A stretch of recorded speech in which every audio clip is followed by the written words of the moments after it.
ঠাকুর হলো জাতির শত্রু, ঠাকুর মুসলমানের শত্রু, ঠাকুর ঢাকা বিশ্ববিদ্যালয়ের শত্রু, ঠাকুর বাংলাদেশের শত্রু, ঠাকুর জাতির শত্রু, ঠাকুর হলো খ্রিস্টানদের সবচেয়ে বড় দালাল। বেগম রোকেয়া লিখছে এভাবে, তাকে নিয়ে আমি নাচিনি, তোমার মতো অশিক্ষিত মানুষ নেচেছে। আমি তো বলেছি আমি কখনো ঠাকুরের গানকে প্রাধান্য দিইনি। ঠাকুর বলেছে ঠাকুর হলো জাতির শত্রু, ঠাকুর মুসলমানের শত্রু, ঠাকুর ঢাকা বিশ্ববিদ্যালয়ের শত্রু, ঠাকুর বাংলাদেশের শত্রু, ঠাকুর জাতির শত্রু, ঠাকুর হলো খ্রিস্টানদের সবচেয়ে বড় দালাল। মুসলমানেরা বাংলাদেশে বিপদে থাকে ইহুদি খ্রিস্টানের হাতে, আর ঠাকুর লন্ডনে বসবাস করে। এই ঠাকুর বলে ও কালিমা তোমার আকাশ, ও কালিমা তোমার বাতাস। আমি আজ থেকে 30 বছর পূর্বে বলেছি তোর বাপের আকাশ। সিলেট কোর্টে 5000 টাকার মামলা হলো, আমি ঠাকুরের অপমান করেছি। আমি ঠাকুরের অপমান করিনি। ঠাকুর বলেছে ও কালিমা তোমার আকাশ, ও কালিমা তোমার বাতাস। আমি বলেছি তোর বাপের আকাশ কালিমা।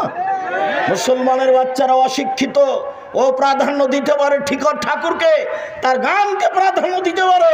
আমি আব্দুর রাজ্জাক বিন ইউসুফ, আমার দেহে যতদিন শ্বাস আছে ততদিন ঠাকুরের এই গানের আমি 5 পয়সা দাম দিনে।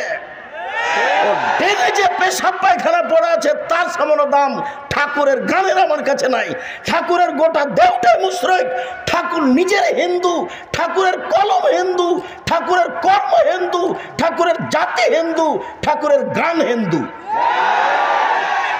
ঠাকুরের কথা আমার ছেলে মেয়ে পড়বে।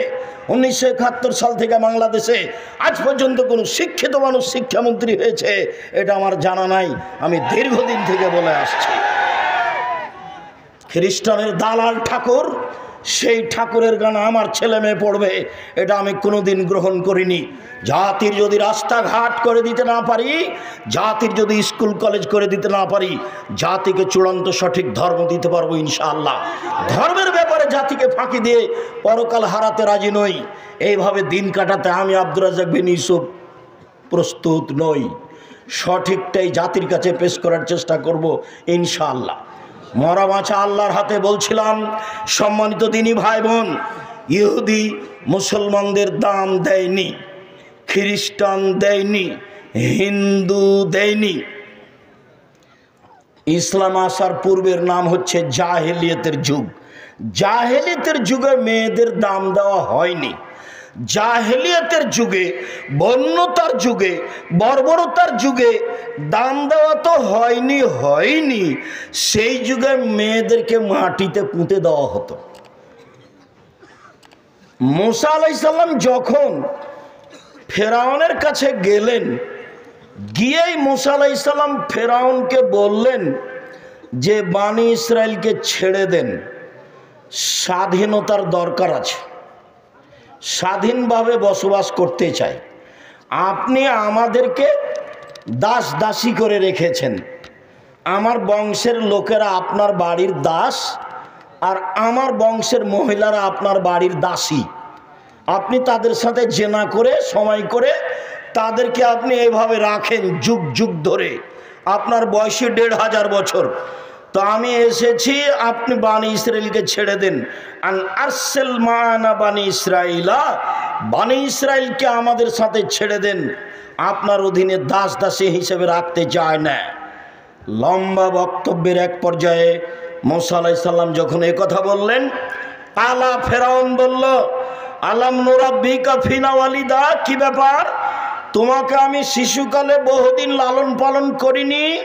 ওলা বিস্তাফিনা মিন উমরিকা সিনিনা, তুমি তো আমার কাছে তোমার বয়সের বহু বছর ছিলে, তুমি কি সেই মুসা নও?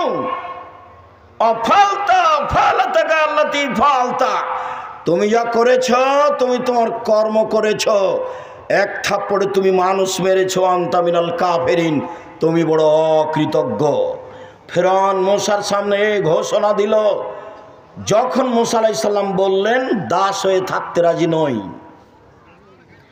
মুসা আলাইহিস সালাম বললেন কালা ফালতোহা, জি আমি এক থাপ্পড় মেরে মানুষ মেরেছি, থাপ্পড় দিয়ে মানুষ মেরেছি, কথাই ঠিক।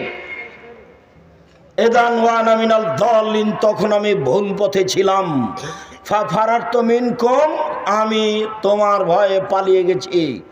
লাম্মা খিফতুকুম, যখন ভয় করেছি তোমার কাছে থাকলে তুমি আমাকে হত্যা করবে, আমি বহু পথ অতিক্রম করে চলে গেছিলাম। ফাওয়াহাবালি রব্বি হুকমান, আমার প্রতিপালক আমাকে জ্ঞানে গুণে পূর্ণ করেছেন। ওয়াজআলানি মিনাল মুরসালিন, আমাকে নবী করেছেন। ওয়াতিলকা নি'মাতুন তামুন্নুহা আলাইয়া, হ্যাঁ আপনি আমার প্রতি অনুগ্রহ করেছেন। শিশুকালে আপনি আমাকে লালন পালন করেছেন, অনুগ্রহ করে আপনি খোঁটা দিয়েছেন। এই সুবাদে আপনি বনী ইসরায়েলকে দাস দাসীতে পরিণত করেছেন। আপনি বড় উদ্ধত স্বৈরাচার, সীমা লঙ্ঘন করেছেন। সেই দিন মূসা আলাইহিস সালাম ফেরাউনের সামনে এইভাবে ঘোষণা দিয়েছিলেন, সরকারের কাছে টাকার জন্য যেতে হবে না, সরকারের কাছে দাওয়াতের জন্য যেতে হবে, নিজের স্বাধীনতার জন্য যেতে হবে, নিজের ব্যক্তিত্ব হারানোর জন্য সরকারের কাছে যেতে হবে না। ফেরাউন কোনো সাধারণ সরকার নয়, ১৫০০ বছর থেকে বলে আসছে আমি আল্লাহ। এরকম এক ব্যক্তির কাছে গিয়ে মূসা এভাবে বলছেন।